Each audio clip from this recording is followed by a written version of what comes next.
So YouTubers nhóm món này mình dạy đường Snow 3 Snow tí 1 ได้ទៅលេងទឹកខ្មែរទេខ្ញុំដែរខ្ញុំទៅឆ្នាំ2007ខ្ញុំជិះកន្លែងទឹកខ្មែរនេះជិះស្ទឹងរៀបពីព្រោះ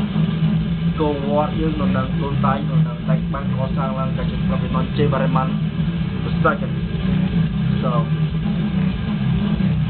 លោកទី2ខ្ញុំមកបីដែរព្រោះខ្ញុំជិះច្រើនណាស់ខ្ញុំចូលចិត្តបុកល្ហុងបាយលោកឡាបាយជ្រក់ទឹកអំពៅជាមួយបន្លែនិងទឹកមាន់ទឹកគោ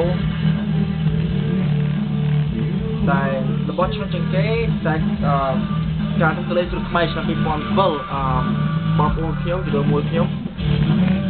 យកសាច់ខ្ញុំមកឲ្យញ៉ាំតែខ្ញុំមិនដឹងសាច់អីគេទេ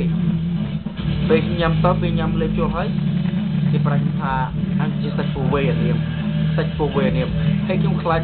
សាច់ពោវេអានាមមែនទេខ្ញុំខ្លាចអត់ពុះខ្ញុំខ្លាចអស់តែខ្ញុំ eat my worst fear you know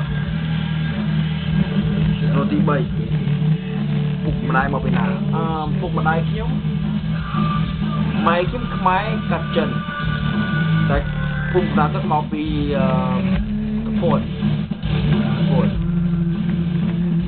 បាទខ្ញុំជាចិនឥណ្ឌាគាត់ខ្ញុំមិនដឹងគាត់ពីណាពីព្រោះគាត់ចែកថាទៅគាត់ខ្ញុំយកពីវិថី so I don't know exactly from where he's Indian that's how I get the guy bro sideburn you know half Indian part Chinese and Cambodian you know there you go Cambodian game tag good next